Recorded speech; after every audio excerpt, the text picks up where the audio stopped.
Anuj styles ரகங்கள் பலவிதம் ஒவ்வொன்றும் உலகத்தரம். Ananya's Nana Nani homes, a paradise for senior citizens, Coimbatore. பணத்தை தாண்டி பெருசா வேற எதுவும் இருக்கா? ரெஸ்பெக்ட்.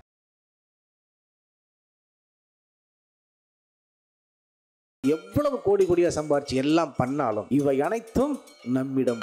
இந்த முடிவும் நாம் நிரந்தரம் அல்லாதது எல்லாம் நிரந்தரம் என்று நினைப்பதா புரிஞ்சுக்கணும். அப்ப நம்மளுக்கு தர்மத்தை பண்ணிட்டா சரியா போயிடும், பாவங்கள் தீர்ந்துவிடும். நினைக்கிறோமா? கொஞ்சம் எடுத்து நமக்குன்னு வச்சுக்க, மீதி குத்துரு இங்க வச்சாச்சு. அந்த நேரத்தில் ஒரு குழந்தை ஓடி வரான், ஒரு கை நீட்டுறான், மனசு உடனே தடுமாறுது. கொடுக்கலாமா வேணாமா, கொடுக்கலாமா வேணாமா. எதுவுமே செய்ய முடியல, என்னால எதுவுமே பண்ண முடியல, கவலைப்படாதடா. கஷ்டமாலே நான் படைச்சிட்டேன், என்னால இறைவனுக்கு எதுவுமே பண்ண முடியல, கவலைப்படாத. என்கிட்ட காசு பணம் ஒன்றும் சாப்பாடுலாம் கிடையாதுங்க, ஆனா உங்க மனசுக்கு ஏதாவது ஆறுதலா சொல்ல முடியும். தர்மம் தானே ஐயா அது. இந்த தர்மம் செய்யாதவர்களை சில நோய் பாதிக்கும்னு சொல்றேன், நம்ம தெரிஞ்சு வச்சுக்கணும். தர்மம் செய்யறவங்களுக்கு சில நோய்கள்லாம் வராதுன்றார். என்ன வராது? ரமண மகரிஷி, காஞ்சி மகா பெரியவா, அவர் ராமகிருஷ்ண பரமஹம்சர், இவங்களெல்லாம் கேன்சர் வந்து தெரியும் இல்லைங்களா? என்ன காரணம்? நடமாடுற கோயில் மனுஷன் உயிரினங்கள், அதற்கு நீ ஒன்று பிடிச்சினா அது இறைவன்கிட்ட போய் சேர்ந்துருன்ற. நம்ம அறியாமையிலேருந்து வெளியில் வர முடியும், காப்பாற்றணும். ஏன்னா நம்ம நினச்சிக்கணும், இவன் இது மாதிரி இருக்கிறான், இந்த குழந்தை இப்படி இருக்கிறான், இவர் இப்படி இருக்கிறாங்கன்னா நம்ம புரிஞ்சுக்கணும். உடனே இதுக்கு தான் இங்கே நம்ம வந்திருக்கிறோம், இதுதான் நம்ம நோக்கத்தை புரிஞ்சுக்கணும். இது நான் ஏற்கனவே சொன்ன மாதிரி நாம் பிறந்திருக்கிறோம், மறுபடியும் வந்திருக்கிறோம். அந்த கடமை நம்மளுக்கு, இந்த சமுதாய கடமை இருக்குது. அது என்ன சொல்கிறது, நம்ம அழகாக பக்தி மார்க்கம், ஞான மார்க்கம், இப்படிலாம் மார்க்கம் சொல்கிறோம். இது பார்த்தீங்கன்னா ஒவ்வொரு மனிதனுக்கும் இருக்கக்கூடிய அந்த அந்த சொல்லுவாங்க, இந்த டியூன்னு கடன், டியூட்டி, கடமை. இந்த டியூ என்பது நமக்கு ஏற்கனவே வச்சிருக்கக்கூடிய கடன், டியூட்டி, கடமை. அந்த டியூலேருந்து தான் டியூட்டி ஆச்சு. அப்போ நமக்கு எல்லாமே ஒரு கடமை இருக்குது, நாம் கடன் பெற்றிருக்கிறோம் இந்த சமுதாயத்துக்கு, இந்த உலகத்துக்கும், இந்த பூமிக்கும். அதை நம்ம செய்து தான் ஆகணும். ஏன் இது எல்லாம் நாம் எடுத்துகிட்டு வந்துட்டோம். அப்போ நினச்சி பாருங்க, நாம் என்னதான் சம்பாதிச்சாலும் எவ்வளவு கோடி கோடியாக சம்பாதிச்சு எல்லாம் பண்ணாலும் இவை அனைத்தும் நம்மிடம் வராது. இவை அனைத்தும் நிலையற்றது. எதுக்கு நிலையற்றது? நம் வாழ்க்கைக்கு நிலையற்றது. ஒரு காலத்துல இது போயிடும். இது அனைத்தும் பர்மனண்டா டெம்பரவரி ஐயா. பர்மனண்டா டெம்பரவரியா? டெம்பரவரி. பர்மனண்ட் எதுவுமே கிடையாது இங்க. நாமளே பர்மனண்ட் கிடையாது, அப்புறம் இது மட்டும் என்ன பர்மனண்ட்? இங்க எதுவுமே பர்மனண்ட் கிடையாது. அதான் சொல்றேன், சில வேலைக்கு போனா பர்மனண்ட் ஆகிட்டியா, நம்மளுக்கு சிரிப்பா வரும், வர கடவுளே பர்மனண்ட். சரி, நாம பண்ணி வச்சிருக்கோம், அவமான சந்தோஷத்துக்கு பர்மனண்ட் வச்சிருக்கோம். இந்த உலகத்தில் எதுவும் நிரந்தரமே இல்லைங்க. நிரந்தரம் என்பது எதுவுமே கிடையாது, நிரந்தரம் மற்றதுதான். அப்ப நம்ம என்ன செய்யறோம்? நிரந்தரம் அல்லாதது எல்லாம் நிரந்தரம் என்று நினைப்பதால் வாழ்வில் துன்பமும் கஷ்டமும் துயரமும் வந்துகிட்டே இருக்குது. நிரந்தரம் நினைக்கிறோம், எதுவுமே நம்ம கிட்ட நிரந்தரம் கிடையாது. நிரந்தரம் எது பின்னாடி சொல்றேன். இப்ப நம்ம என்ன பண்ணிட்டோம்? தொழிலை பார்த்துட்டோம். இப்ப அடுத்தது பாருங்க, தர்மம். ஏன் இந்த தொழிலுக்கு அப்புறம் நம்ம தர்மத்தை பத்தி யோசிக்கிறோம் அப்படின்னா, நமக்கு ஒரு சிந்தனை ஒன்று இருக்கு. என்ன தெரியுமா? நம்ம என்ன வேணாலும் செய்யலாங்க, ஆனா ஒரு தர்மத்தை பண்ணிட்டா சரியா போயிடும், பாவங்கள் தீர்ந்து விடும். நினைக்கிறோமா? நம்ம என்ன வேணாலும் செய்யலாம், ஆனா ஒரு தர்மத்தை பண்ணிட்டா சரியா போயிடும். சில பேர் தர்மம் பண்றாங்க, நான் டெய்லி அன்னதானம் போடுறேங்க, சாப்பாடு போடுறேங்க, எல்லாம் செய்யறேங்க. தர்மமா? அப்ப தர்மம் என்பது எப்படி இருக்கணும்? ஆர்க்கும் விடிமீன் அவர் இவர் என்னன் மீன், பார்த்திருந்துண்மீன் பழம்பொருள் போற்றன் மீன். ஆர்க்கும் இடிமீன் அவர் இவர் என்னன் மீன், பார்த்திருந்துண்மீன் பழம்பொருள் போற்றன் மீன். நம்ம தர்மம் செய்யும் போது இவங்க எல்லாம் நம்ம ஆளுங்க, இவங்களுக்கு ஒரு கரண்டி எக்ஸ்ட்ரா வச்சிரு. இவங்க தெரியல, சும்மா அவங்கள ஒரு லட்டு வச்சுட்டு இவங்க 2 லட்டு வச்சு நம்ம ஆளுங்க. யாருக்கும் இடிமீன், யாருக்கு நீ கொடுக்கறியோ, இடும்னா கொடுக்கறது. அவர் இவர் என்னன் மீன், அவங்கன்னு பிரிச்சு பார்த்து பண்ணாத. புரியுதா சொல்றது? யாருக்கும் இடிமீன் அவர் இவர் என்னன் மீன். நமக்கு தெரிஞ்சவங்க, தெரியாதவங்க, வேண்டப்பட்டவங்க, வேண்டாதப்பட்டவங்க நினைச்சு நீ கொடுத்தீன்னா அது தர்மம் கிடையாது. அப்ப அந்த தர்மம் என்பது என்ன? இங்க ஒரு குழப்பம் இருக்குது. உதவி வேறு, தர்மம் வேறு. நல்லா புரிஞ்சுக்கணும். உதவி என்பது வேறு, தர்மம் என்பது வேறு. நான் உதாரணத்துக்கு உங்களுக்கு அன்னதானத்தை பத்தி சொல்றேன், ஒரு பணத்தை பத்தி, இது சாப்பாடை பத்தி சொல்றேன். எல்லாத்திலும் தர்மத்துல, தர்மம் என்பது என்ன? உதவி என்பது என்ன? தர்மம் என்பது நாம் எதிர்பாராம செய்வது தர்மம். உதவி எதிர்பார்த்து செய்வது உதவி. புரிஞ்சு போச்சுங்களா? நாம் ஒருத்தர் உதவி செய்தா அவங்க நமக்கு ஒரு உதவி செய்யணும். அதுக்கு பேரு உதவி. சில பேர் என்ன பண்றாங்க, இந்த உதவி செய்துட்டு நான் செய்தேன் பாரு, நான் செய்தேன் பாரு. உதவிக்கு தான் சொல்ல முடியாது, தர்மத்துக்கு சொல்லக்கூடாது. அதான் சொல்லுவாங்க, வலது கரத்தால் செய்வது இடது கரத்துக்கு தெரியக்கூடாது. அதுக்கு பேர் தர்மம். நான் கொடுக்குறேன், ஊரு ஃபுல்லாக சொல்லிட்டேன், அப்பா நான் அன்னைக்கு உனக்கு கஷ்டப்படும் போது 10,000 ரூபாய் கொடுத்தேன்ல உதவி, அப்போ நீ இன்னைக்கு நான் கஷ்டப்படுறேன், எனக்கு ஒரு 5,000 ரூபாய் கொடு உதவி. தப்புப்பா, தப்பு கிடையாது. இல்லை, இது தப்பு கிடையாது, கொடுக்கு வாங்கிறது. ஆனால் எங்கே தெரியுமா குழப்பம் வந்துடுது? இந்த உதவிக்கும் இந்த தர்மத்திற்கும் குழப்பம் வருது. அப்போ என்ன சொல்கிறாங்கன்னா, நம்ம மனசு கஷ்டப்படுது. நீங்கள் புரிஞ்சுக்கணும், இதை நாம் தர்மமாக செய்கிறோமா உதவியாக செய்கிறோமா? ஆர்க்கும் மிடிமீன் அவர் இவர் என்னன்பின் பார்த்திருந்துண்மீன் பழம்பொருள் போற்றமீன் வேட்கையுடையீர் விரைந்துள்ளை உண்ணன் மீன் காக்கை கரைந்துண்ணும் காலம் அறிமீனே. அழகா சொல்லிட்டார் பாருங்க. பார்த்திருந்துண்மீன். இப்போ வீட்டுக்கு ஒருத்தங்க வராங்க, சாப்பாடு ஒய்ஃபு செய்து வச்சுட்டு போயிட்டாங்க, நல்லா வீட்டில எல்லாம் சாப்பிட்ற மாதிரி செஞ்சுட்டு அவங்க குளிக்கிறதுக்கோ இல்லை கோவிலுக்கோ எதுக்கோ போயிட்டாங்கன்னு வச்சுங்களேன். நம்ம என்ன பண்ணிடுறோம்னா, வீட்டில் எல்லாரையும் கூட்டின்னு போயிட்டு மொத்தத்தையும் காலி பண்ணி வச்சுருது. வந்தால் என்ன இருக்காங்க, ஒன்றுமே இருக்காது. அந்த பொண்ணு கோயிலுக்கு போயிட்டு பார்க்கும், என்னங்க வீட்டுக்கார திட்டவும் முடியாது, பசங்களை திட்டவும் முடியாது, சாப்பாடு காலி ஆகி போச்சு. சரி, ஒருத்தர் 4 பேர் இப்போ நம்ம என்ன பண்ணியிருக்கோம், ஒரு விருந்தாளி வீட்டுக்கு கூட்டிருக்கோம். அந்த விருந்தாளி வராங்க, அவங்களுக்கு சாப்பாடு பத்துமா பத்தாதா? பார்த்திருந்துண்மீன். புரிஞ்சு போச்சுங்களா? அதை பாரு, நீ யார வர சொல்றியோ அவங்களுக்கு இது பத்துமா? சில பேர் தர்மம் பண்றாங்க. எப்படி? கோயிலுக்கு போயிட்டு வேற கொஞ்சம் எடுத்து நமக்குன்னு வச்சுக்க, மீதி கொடுத்துரு, இங்க வச்சாச்சு. அந்த நேரத்தில் ஒரு குழந்தை ஓடி வரான், ஒரு கை நீட்டுறான், மனசு உடனே தடுமாறுது, கொடுக்கலாமா வேணாமா. இல்லை அந்த இடத்துல ஒரு வயசானவங்க வரான், கொடுக்குறாங்க. இங்க திரும்ப என்ன தெரியுமா சொல்லுது, கொடுத்துருன்றாரு. நீங்க ஒரு இட்லி வச்சிருக்க, அந்த இட்லி எடுத்து கொடுத்துரு, நீ பசியா இருக்க, அப்படி போனோன்னு ஒரு 10 இட்லி வருன்றார். இதாங்க தர்மத்தின் ரகசியம். நாம நினைக்கிறோம், அங்க இங்க அப்படி மாறும். அப்ப ஆர்க்கு மிடிமீன் அவர் இவர் என்னன் மீன் பார்த்திருந்துண்மீன் பழம்பொருள் போற்ற மீன் வேட்கையுடையீர் விரந்துள்ளை. அவசரமா அந்த ஆசை, வேட்கைனா ஆசை. அப்ப நம்ம சாப்பிட்றோம், அந்த சாப்பாடு எப்படி சாப்பிட்றோம், அவசரமா சாப்பிட்றது ஆசை. ஐயோ காலியான சீக்கிரம். அது நம்ம திருமணத்துல போனா பார்க்கலாம், சில இடத்துல கல்யாணத்தும் சில நிகழ்ச்சியெல்லாம் போனால் அப்படியே லைனாக பரிமாறிட்டு வருவாங்க.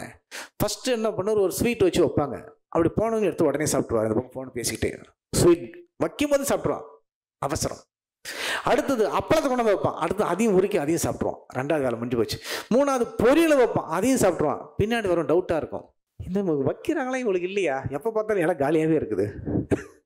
அவசரம், ஆசை, வேட்கையுடையீர் ஆசை, சாப்பிடணும் ஆசை.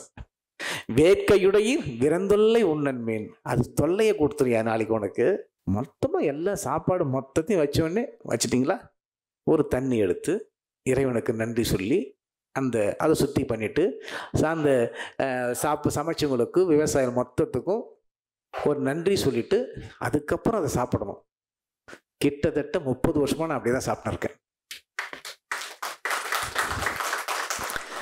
ஒரு நாள் எனக்கு சாப்பாடு கொடுறவங்களுக்கு கூட இருக்க எல்லாருக்குமே தெரியும். இதுதான் ஏன்னா அவங்கள நம்ம நினைக்கணும், இந்த ஒரு படி சோறு வரத்துக்கு எத்தனை பேர் கஷ்டப்பட்டிருக்கான். அவசரமா அடிச்சு தள்ளுறது. அப்புறம் பிபி சுகரு என்னென்னமோ கண்டாவெல்லாம் சொல்றாங்க. எல்லாத்தையும் எதுவும் டாக்டர்கிட்ட போய் நிற்கிறது. எதுக்கு? திரும்ப சொல்றாரு, அவசரப்படாதையா, பொறுமையா சாப்பிடு. வேட்கையுடையீர் விரைந்துள்ளை உண்ணன் மீன். அவசரமா சாப்பிடாத. பழம்பொருள் போற்ற மீன். இப்போ அதுதான் ரொம்ப விஷயம் வந்துருச்சு. சமைச்சு அழகாக கொண்டாந்து அந்த ஃப்ரிட்ஜில் வச்சுட்டு போயிடுறாங்க. வச்சுட்டு போயிட வேண்டியது. 10 நாள் சாப்பாடு மாவாட்டி போட்டால் 10 நாள் 5 நாள் கிட்டத்தட்ட 1 மாதம் உள்ளே இருக்கும். அதுதான் இட்லி தோசையாக நம்மளுக்கு வருது. வேற வழி இல்லையே, என்ன பண்ண முடியும், காலம் மாறி போச்சு. திருமூலர் அன்றைக்கே சொல்லிட்டார், பழம்பொருள் போற்ற மீன். அப்போ அந்த காலத்தில் ஃப்ரிட்ஜெலாம் கிடையாது, சாப்பிடலாம் எல்லாம் வச்சுட்டோம் இல்லையா, இன்றைக்கெல்லாம் ரெடிமேடு ஆயிடுச்சு. ஏன் நோய் வராது? உணவு உண்மையான. இன்னைக்கு நிறைய பேர் டாக்டர்ஸோட வந்திருக்கிறீங்க, தெரியும். ஒரு பொருளை சமைச்சா அதிகபட்சம் 2 மணி நேரம், கரெக்டா? அதிகபட்சம் 2 மணி நேரத்தில் சாப்பிட்டுருங்க. அதுக்கு மேலே வச்சா அது கெட்டு தான் போகும், அது உடம்புக்கு உபாதை தான் கொடுக்கும். என்ன பண்ண முடியும் சொல்லலாம், ஆனால் நடக்குமா? நான் அது பதில் சொல்ல விரும்பலை. ஏன்னா காலம் மாறி போச்சு. அப்ப பழம்பொருள் போற்ற மீன் அப்படி வச்சுக்காத, சாப்பிட்டு வேட்கையுடைய இரு. ஆசாசையா நீ சாப்பிடு, அவசர அவசரமா சாப்பிடாத. ஆசாசையும் அவசர அவசரமா சாப்பிடாது, பொறுமையா நிதானமா சூடா சாப்பிடாதுன்னு சொல்றாரு. எப்பயும் என்னங்க சொல்லி கொடுக்கல அவரு? ஆர்க்கு மிடி மீன், அவர் இவர் என்னன் மீன், பாத்திருந்துன் மீன், பழம்பொருள் போற்றன் மீன், வேட்கையுடைய விரைந்தொல்லை உண்ணன் மீன், காக்கை கரைந்துண்ணும். பாருங்க, இந்த காக்கா என்ன பண்ணுதான், ஒரு 4 சோறு எடுத்து போட்டா காக்கான்னு எல்லாரையும் கூப்பிடுதான். கூப்பிட்டு எல்லாருக்கும் கொடுக்குது, எல்லா காக்காயும் கூப்பிட்டு. அப்படிதான் காக்கை கரைந்துண்ணும் காலம் அறிமினே. காக்கா மாதிரி எப்படி சாப்பிடுது. அதான் நம்பாளுங்க அது ஒரு காமெடியாக சொல்ல ஆரம்பிச்சிட்டாங்க. இந்த காக்கா ரொம்ப புத்திசாலிங்க, ஏன்னா அவன் என்ன சாப்பாட்டில் கலந்து வைக்கன்னு தெரியாது, நாம் மட்டும் போனோமா எல்லாரும் சேர்ந்து போயிடலான்னு அந்த காக்கா பண்ணுது. இப்படிலாம் மீம்ஸ் போடுறாங்க எல்லாத்துலேயும். அப்போ நாம் என்ன நினைக்கணும்னா, இது மாதிரி இருக்கிறது கொஞ்சம் வச்சிருந்தாலும் குடும்பத்தோடு உட்காந்து எல்லாருக்கும் வருமா அப்படின்னு நினைச்சு சாப்பிட்டாதான் இந்த விஷயத்துக்கு நம்ம வரோம். அடுத்தது, அவங்க ஏற்கனவே சொன்னாங்க இந்த விஷயம். நம்மளால தர்மத்தை பத்தி எவ்வளவு விஷயம். யாவர்க்குமா இறைவருக்கு ஒரு பச்சிலை பேசினாங்கல்ல, ஏவர்க்குமா பசுவுக்கு ஒரு வாயுரை, யாவர்க்குமா உண்ணும் போது ஒரு கைப்பிடி, யாவர்க்குமா பிறருக்கு இன்னுரை தானே. எதுவுமே செய்ய முடியல, என்னால எதுவுமே பண்ண முடியலன்னு கவலைப்படாதரா. ஐயோ என்ன இப்படி கஷ்டமாலே நான் படைச்சிட்டேன், என்னால இறைவனுக்கு எதுவுமே பண்ண முடியல, கவலைப்படாத. ஒரே ஒரு வில்வத்தை எடுத்து அப்படி வச்சுட்டு போ, போதும், முடிஞ்சு போச்சு. அதுக்கு என்ன கஷ்டமா, பண்ணிட்டு போ. ஒரு அருகம்பில்ல வச்சு ஒரு பிள்ளையார வச்சுட்டு போ. இறைவருக்கு ஒரு பச்சிலை, யாவர்க்குமா பசுவுக்கு ஒரு வாயுரை, ஒரு பசுமாட்டுக்கு ஒரு வாழைப்பழம், ஒரு அகத்திக்கீரை, இல்லை ஏதோ ஒன்று கொடு பசுவிற்கு. அது நல்ல தர்மம். இதெல்லாம் இல்லாதப்பட்டவங்க கடைசியில் இருக்கவங்களுக்கு சொல்றேன்.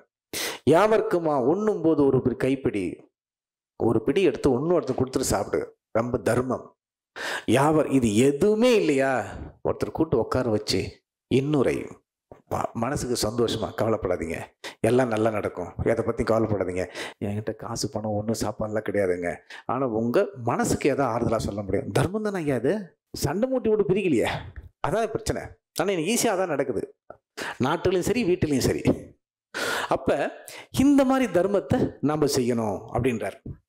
சரிங்க, இந்த தர்மம் செய்யாதவங்களை இவங்க, இந்த ரொம்ப முக்கியமான ஒரு விஷயம் இப்போ நான் சொல்ல போகிறது, யாருக்கும் தெரியாதுங்க. இது திருமணம் இவ்வளோ அழகாக சொல்கிறார் பாருங்க. இந்த தர்மம் செய்யாதவர்களை சில நோய் பாதிக்குன்னு சொல்கிறார். நம்ம தெரிஞ்சு வச்சுக்கணும். சில நோய்கள் தர்மம் செய்யாதவர்களை தாக்குமா. இருமலும் சோகையும் ஈலையும் வெப்பும் தர்மம் செய்யாதவர் தன்பாலதாகும். என்னென்ன வரும்? எப்போ பார்த்தாலும் இரும்பிக்கிட்டு இருப்பாங்க. இருமலும் சோகையும், ரத்த சோகை, இருமலும் ஈலையும், காசு நோயும் சொல்கிறோம் இல்லையா, அது மாதிரி நோய்கள், மிகப்பெரிய நோய்கள். இருமலும் சோகையும் ஈலையும் வெப்பமும். வெப்பம்னா சூடு, உடம்பு சூடால மூலம் சொல்றோம் இல்லையா, மூல நோய்கள். இது மாதிரி நோய்கள் வரது. எப்போ பார்த்தாலும் காய்ச்சல், எப்போ பார்த்தாலும் காய்ச்சல். அது டாக்டர்கிட்ட போனால் இம்யூனிட்டி பவர் ரொம்ப கம்மியாக இருக்கு, வேற கிடையாது, தர்மம் செய்யலை. இந்த பிரபலம் போன பிரபலம் செய்யலை வச்சுக்க, அவ்வளோதான். தர்மம் என்ற சிந்தனை அவங்களுக்கு இருக்காது. இருமலும் சோகையும் ஈலையும் வெப்பும் தர்மம் செய்யாதவர் தன்பாலதாகும். அப்புறம் சொல்றாரு, தர்மம் செய்கிறவங்களுக்கு சில நோய்கள்லாம் வராதுன்றார். என்ன வராது? உருமிடி, இடி இருக்கு இல்லையா, ஒரு இடினா பெரிய இடி, இடி தாக்கி போகிறது. உருமிடி, நாகமும், ரோனி, கழலை. இடி அவனை எந்த காலத்தும் இடி இடிச்சு, அந்த காலத்துல இடி இடிச்சு தான் எல்லாம் சாவாங்க. இடி அவனை தாக்காது, மின்னல் அவனை தாக்காது, நாகம் அவனை தாக்காது. அதுக்கப்புறம் உருமிடி, நாகம், ரோனி, கழலை அப்படின்னா கேன்சர் சொல்றோம் இல்லைங்களா, அது மாதிரி கொடூரமான வியாதிகள்.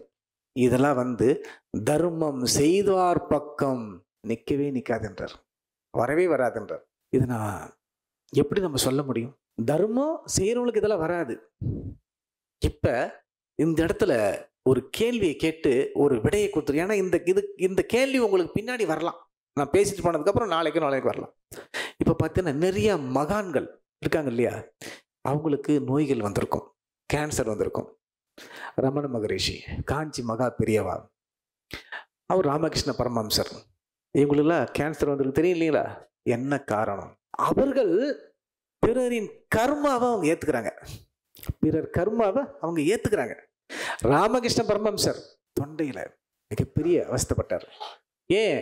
பிறர் கர்மா அவங்க ஏத்துக்கிட்டாங்க. அவனுக்கு வர வேண்டியதை இவங்க, இது பெரிய சப்ஜெக்ட், அது ஒரு நாள் தனி டைட்டிலாக பார்க்குறேன். அவங்க ஏற்றுப்பாங்க. ரமண மகரிஷியர் எல்லாம் போய் அவர் காலில் விழுந்தாங்க, எல்லாம் பண்ணாங்க. ஆனால் நல்லா பாருங்க, நான் சொன்ன 3 பேருமே 4 பேர் நிறைய பேர் இருக்காங்க. இவங்க எல்லாம் உடல்ல ரொம்ப முக்கியமாக எடுத்துக்க மாட்டாங்க. உடல் எக்ஸசைஸோ உடல் இதுவோ எதுவுமே பண்ணிக்க மாட்டாங்க. இந்த உடலை அவங்க பொருட்படுத்தவே மாட்டாங்க. ஆனால் திருமூலர் சொல்கின்றால் உடல் என்பது ரொம்ப முக்கியம் அப்படின்னு. உடல் தான் ரொம்ப முக்கியம், அதை வச்சு தான் அனுபவிக்க முடியும் அப்படின்னு. அப்போ அவர்களெல்லாம் எப்படி வந்தது? பிறருடைய கர்மா தான் ஏற்றுக்குது. பல பேர் போயிட்டு அவர்கிட்ட காலில் விழுறான், பல பேர் போயிட்டு சாமின்னு விழுறான், எல்லாம் செய்கிறான். என்ன பண்ணுவாங்க? அவங்க வந்தாச்சு இல்லையா? தன்னை அறிந்திடும் தத்துவ ஞானிகள் முன்னை வினையின் முடிச்சை அழிப்பார்கள், பின்னை வினையினை பிடித்து பிசைவார்கள், சென்னியில் உள்ள சிவனருளால். அதான் ஞானிகளோட நிலைமை. அப்ப இந்த தர்மத்தை பத்தி பார்த்தோம். இந்த நோய்கள் அவர்களை அண்டாது. படமாடும் கோயில் பகவர். இப்ப நம்ம என்ன பண்றோம்னா, இது எல்லாம் முடிச்சிட்டோங்க. அடுத்தது இந்த தர்மத்திலே அடுத்தது ஒரு விஷயத்த சொல்லி தர்மத்தை முடிக்கிறேன். இப்ப கோவில்ல போயிட்டு நம்ம அன்னதானம் பண்றோம், இல்ல நெய்வேத்தியம் பண்றோம், கோயிலுக்கு கொண்டு கொடுக்குறோம். இங்க சொல்றார் திருமூலர், படமாடும் கோவில் பகவர்கொன்று ஈயில், நடமாடும் கோவில் நம்பர்கங்கு ஆகா. நடமாடும் கோவில் நம்பர்கொன்று ஈயில், படமாடும் கோவில் பகவர்க்கு அது ஆமே. என்ன அர்த்தம்னா, நீ அந்த படமாடுற கோயில்னா, கோவில்கள் நம்ம கோயிலுக்கு போகிறோம் இல்லையா, அந்த கோயில்னா படமாடுற கோயில்னா படத்தை மாட்டி வச்சுட்டு அந்த காலத்தில் பண்ணது, சிலை வச்சு நம்ம பண்ணுற கோவில். அந்த கோயிலில் போயிட்டு அங்கே இருக்கிற முருகப்பெருமானுக்கோ பிள்ளையாருக்கோ இல்லை பெருமாளுக்கோ நீ போயிட்டு ஒரு உணவை கொடுக்குற. ஆனால் அது இறைவனுக்கு போய் சேருமா சேராதான்னு தெரியாது. படமாட கோவில் பகவர்கொன்று ஈயில், அங்கே போய் நீ கொடுத்தா அது இறைவனுக்கு போய் சேருமா சேராதான்னு தெரியாது. ஆனால் நடமாடும் கோவில் நம்பர்கொன்றியில், நடமாடுற கோயில் மனுஷன் உயிரினங்கள், அதற்கு நீ ஒன்று கொடுத்தினா அது இறைவன்கிட்ட போய் சேர்ந்துருன்ற. நல்லா பாருங்க, எவ்வளவு ஒரு விஷயம். ஏன்னா இங்க தானே இருக்கார் இறைவன், அதுக்கு உயிர் அதான ஐயா. இந்த உடம்புக்கு என்ன வேணும்? என்ன வேணும்? 3 வேளை சாப்பாடு. இந்த பஞ்சபூதங்கள் இந்த உடம்புக்குள்ள இருக்குன்னா 3 வேளை சாப்பாடு. இந்த சிவபெருமான் இந்த உடம்புக்குள்ள இருக்கிறார், உயிரா இருக்கிறார். இந்த உயிர் நிலைச்சிருக்குன்னா உணவு இதுதான் வேணும், வேற எதுவுமே அவர் கேட்கல. இந்த உயிர் உடம்புல இருக்கிறதுக்கு என்ன வேணுங்க? தண்ணி வேணும், உணவு வேணும், வேற எதனா வேணுமா? மீதில் அவரே வச்சிருக்கார். தண்ணி அவரே கொடுத்துட்டார், உணவு அவரே கொடுத்துருக்கார். நீ சமைச்சு சாப்பிட்டு எல்லாமே அவர் கொடுத்துட்டார். கொடுத்துட்டு நானும் உனக்குள்ளதான் இருக்கிறேன், நீ உடம்பை பார்த்துக்க, நான் அப்பதான் இருக்க முடியும், எல்லாம் போயிடுவேன். 3 வேளை சாப்பாடு. இதான் இந்த உணவு. இந்த உடலுக்கு நாம கொடுக்குற வாடகை. பெரிய வீட்டு வாடகை மாசம் 5 லட்சம் 10 லட்சம் 2 லட்சம் 50,000 நம்ம கொடுக்குறோம், அது வீட்டு வாடகை. இந்த வீட்டுக்கு 3 வேளை சோறு, நல்ல தூக்கம், தண்ணி, இவ்வளவுதான் தேவை. நம்ம கொடுக்கறது எதெல்லாம் கொடுக்குறோம் அப்படின்னா, இதில் தூக்கத்தை அதிகமாக கொடுத்துட்றோம். மற்றதெல்லாம் கொஞ்சம் நேரத்துக்கு எதுவும் பண்றது கிடையாது. சொல்றார், படமாடும் கோவில் பகவர்கொன்றீயில், நடமாடும் கோவில் நம்பர்கங்காகா. நடமாடும் கோவில் நம்பர்கொன்றீயில், படமாடும் கோவில் பகவர்க்கு அது ஆமே. அந்த இறைவனுக்கு நீ கொண்டு அங்க படைக்கிறப்பார், அந்த பொருள் இங்க உயிர்களுக்கு, மனுஷனுக்கோ மிருகங்களுக்கோ பறவைகளுக்கோ நீ கொடுக்கிறப்பார் அந்த உணவு, இது இறைவனுக்கே கொடுத்ததற்கு சமம் அப்படின்னு சொல்றார் தர்மத்தை. இப்ப நம்ம அடுத்தது சாமி வழிபாடு. ஏன்னா நம்ம படமாற கோயிலுக்கு வந்துட்டோம். இப்ப கோவிலுக்கு போறோம், நல்லா சொல்லுங்க, நமக்கு எல்லாமே இறைவன் மீது ஒரு நம்பிக்கை இருக்குது இல்லையா? இருக்குது. கோவிலுக்கு போறோம், எல்லாம் பண்றோம். ஆனால் திருமூலர் என்ன சொல்றாருன்னா, நீ நினைக்கிற எங்கெங்கயோ போயிட்டு சாமியை தேடாத, அது வழிபாட்டு தலம், அங்க ஒரு சக்தி எனர்ஜி அங்க இருக்குது, அங்க போ. ஆனால் இறைவன் வாழ்ந்து கொண்டிருப்பது இந்த உடலில். அற்புதமா சொல்ற, உள்ளம் பெருங்கோயில் ஊனுடம்பே ஆலயம். உள்ளம் பெருங்கோயில் ஊனுடம்பே, கோயில்னா கருவறைங்க. தாய், இந்த கருவறை, தாயோட கருவறைக்கு பாருங்க, தான் உள்ளம் பெரும் கோயில், உள்ளம் மனம் ஆன்மா எப்படி வேணாலும் வச்சுங்க. உள்ளம் பெரும் கோயில் ஊனுடம்பே ஆலயம், வள்ளல் பிராணார்க்கு வா கோபுர வாசல், தெல்ல தெளிவார்க்கு சீவன் சிவலிங்கம், கள்ள புலனைந்தும் காலா மணிவிளக்கே. உள்ளம் பெரும் கோவில், ஊன் உடம்பு ஆலயம். இந்த ஊன்னா சத, ரத்தம் சதம் இதெல்லாம் பண்றது ஊன். ஊன் உடம்பு, இந்த உடம்பு தான் ஆலயம். ஆலயம்னா இப்ப கோவிலுக்கும் ஆன்ம ஆலயத்துக்கு நிறைய பேர் கன்ஃபியூஷன் இருக்கு, அதையும் ஒரு. இப்ப கோவில் கர்ப்ப கிரகம் இருக்கக்கூடிய இடத்துக்கு பேர் என்னங்க? கோவில். நம்ம கோயிலில் இருக்கு இல்லையா, உள்ள கர்ப்ப கிரகம் இருக்கும், அது கோவில். ஆலயம் அது புனித ஆன்மாக்கள் லயமாக கூடிய இடத்துக்கு பேர் ஆலயம். கோவில்னா கர்ப்ப கிரகம் இருக்கக்கூடிய இடத்துக்கு பேர் கோவில். உள்ளம் பெரும் கோயில் ஓன் உடம்பு ஆலயம். இங்க ஆன்மா இருக்குது, இறைவனும் இருக்கார். நல்லா புரிஞ்சுக்கணும் இந்த விஷயத்த. இங்க கோவிலும் இருக்குது, ஆலயமும் இருக்குது. உள்ளம் பெரும் ஐயோ எப்படிதான் இதெல்லாம் என்ன ஆச்சரியமா இருக்குது, எப்படி இதெல்லாம் எழுத முடியும்? உள்ளம் பெரும் கோயில் ஊன் உடம்பே ஆலயம். வள்ளல் பிரானார்க்குன்னு சொல்றார். வாரி வழங்கக்கூடிய வள்ளல் யார்? அந்த பெருமான், வள்ளல் பெருமான் சொல்றோம் இல்லையா. வள்ளல் பிரானார்க்கு வா கோபுர வாசல். இந்த வாயிற்கு பாருங்க, இதுதான் இந்த கோபுரத்துக்கே வாசல். வாய் கோபுர வாசல். கல்ல புலனைந்தும் காலா மணி விளக்கே. இங்க புலன்களை கல்லன்னு சொல்றார். இந்த 5 புலன்கள் இருக்கு பாருங்க, மெய்வாய் கண் மூக்கு செவி, 5 புலன்கள். இந்த 5 புலன்கள் தான் நம்மை மிக அற்புதமான புலன். இது மிக அற்புதமான புலன். ஆனால் இது இச்சா சக்திகளை போய் மாட்டிக்கிட்டால இதுக்கு பேரு கள்ள புலன்னு வச்சிட்டார். இது இச்சா சக்திக்குள்ள அதிகமா போகுது. இங்க கொண்டி வச்சாச்சு, நல்லா கவனிச்சிங்க. ஒருத்தனை கொண்டு மாடி மேல் நிக்க வச்சாச்சு. அப்புறம் திருப்பதி ஏழுமலையார் கோயில் இருக்க, சாமி கும்பிடு. இந்த பக்கம் பக்கத்துல ஏதோ ஒரு டிராமாவோ இல்லை ஏதோ ஒரு சினிமா ஏதோ நடக்குது. அவன் மைண்ட் இங்கே தான் போயின்னு இருக்கும், இங்கே தான் போயிட்டு இருக்கான், அங்கே போகாது. இச்சாசக்தியை நோக்கி தான் நம்ம போவோம். கோயிலுக்கு போவோமா? போக மாட்டோம் கண்டிப்பா. நான் ஒரு இதுக்காக சொல்லலை, டிவியில் உட்காந்துக்கிட்டு பல விஷயத்தை பார்த்துட்டு கிடப்போம். ஆனா அது தேவைதான், யோசிச்சு பார்க்கணும். இதெல்லாம் நம்மளுக்கு தேவையா? அது இச்சாசக்தி. கல்ல புலனைந்தும் காலா நீதி நெறி உடையவன் அப்படின்னு அர்த்தம். அங்க காலா அப்படின்னா அந்த காலம் இல்லை, கல்ல புலனைந்தும் காலா மணி விளக்கே. மணி விளக்கம் இது, மணி விளக்கு. மணினா உயிர். இந்த உயிர் ஜோதியாக எரிகின்ற இடம். கல்ல புலனைந்தும் காலா மணி விளக்கே. தெல்ல தெளிவா இருக்கு சீவ சிவலிங்கம். அதுக்கு முன்னாடி வரி தெல்ல தெளிவா இருக்கு. நாம இப்படி சம்மணம் போட்டு உக்காந்து பாருங்க, இது ஆவுடை, இது லிங்கம். இருக்குதா இல்லையா? சம்மணம் போட்டு உட்காந்து எப்படி தெரியும்? அது ஆவுடை, இது லிங்கம். தெல்ல தெளிவா இருக்கு சீவன் சிவலிங்கம். கல்ல புலனைந்தும் காணாமணி விளக்கே. உள்ளத்தில் உள்ளே உளவள தீர்த்தங்கள் மெல்ல குடைந்து நின்றாடார் வினைகட பல்லமும் நேடும் பறந்து தெரிவாரே கல்ல மனமுடைய கல்வியிலாரே. அங்கேயும் சொல்றார், உள்ளத்தினுள்ளே உளவள தீர்த்தங்கள். நாம் என்ன சொல்ற தெரியுமா?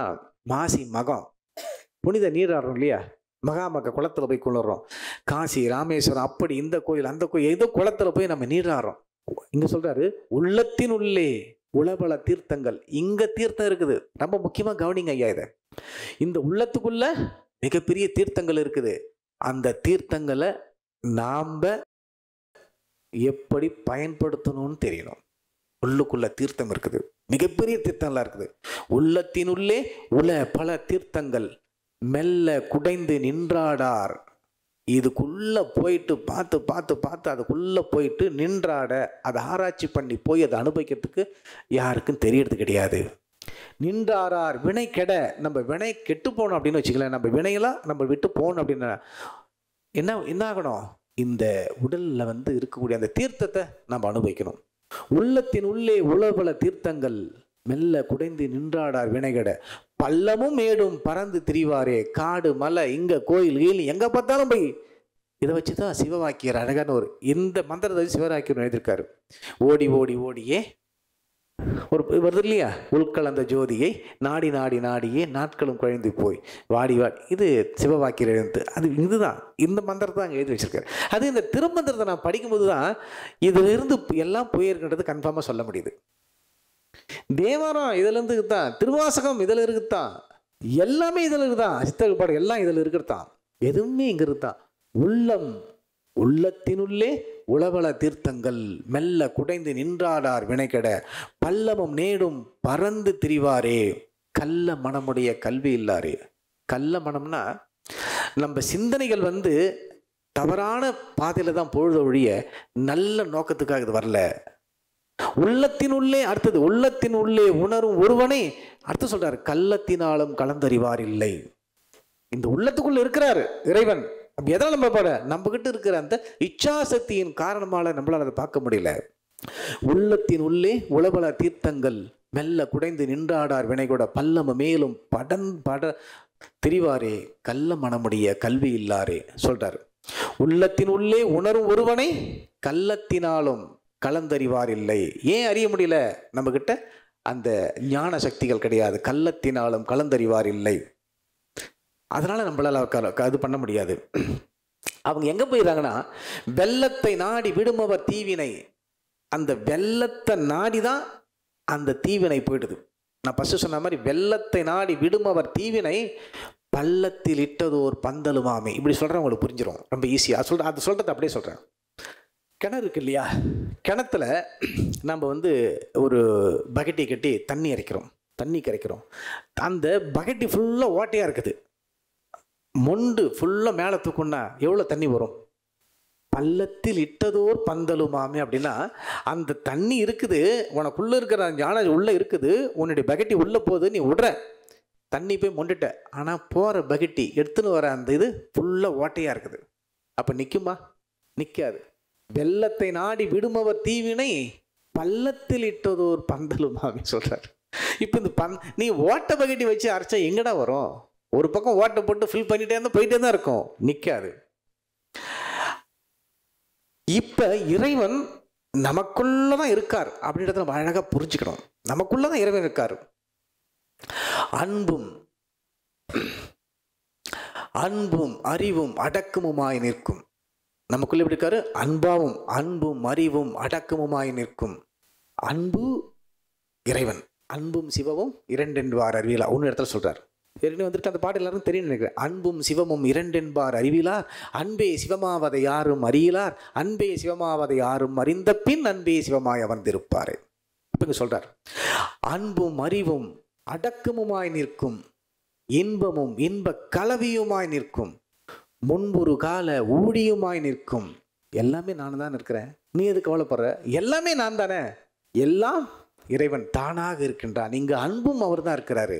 அறிவாகவும் தாயுமானவர் சொல்கிறார். அறிவே தெய்வம். யார் சொன்னார்? தாயுமானவர். அறிவுதான் தெய்வம். அன்பாகவும் அவரே இருக்கின்றார், அறிவாகவும் அடக்கமாகவும் அனைத்தும் இந்த உடலில் அடக்கி வைத்திருக்கின்ற முடிவில் நாம் அடக்கமாவதும் அனைத்தும் அந்த அடக்கத்தில் பல விஷயங்கள் இருக்குது. அனைத்தும் அவர் தான் இருக்கார். நீ அதை பற்றி கவலைப்படாத, உனக்குள்ளதான் எல்லாமே இருக்குது அப்படின்றார். இப்போ கிட்டத்தட்ட நம்ம அந்த சப்ஜெக்டை நெருங்கிட்டோம். குழந்தைகளை பார்த்தோம், அந்த குழந்தை வாழ்க்கை எப்படி இருக்குன்னு பார்த்தோம். திருமணம் பார்த்தோம், திருமணம் எப்படி நடக்குது, அதுக்கெல்லாம் நம்ம காரணமானு பார்த்தோம். அதற்கப்புறம் என்ன பார்த்தோம்? தொழில் நம்ம பார்த்தோம், அந்த தொழில் எப்படி நடக்குது நம்ம பார்த்தோம். இப்போ முக்கியமான இன்னொரு விஷயத்தையும் நம்ம பார்த்துடலாம். இப்போ அதிகமாக நமக்கு எல்லாம் நம்ம பாதிக்கப்பட்டிருக்காது தான். அது என்னன்னாங்க, இந்த பதவி. அனுஜ் ஸ்டைல்ஸ், ரகங்கள் பலவிதம், ஒவ்வொன்றும் உலகத்தரம். Ananya's Nana Nani Homes, a paradise for senior citizens, Coimbatore. பணத்தை தாண்டி பெருசா வேற எதுவும் இருக்கா?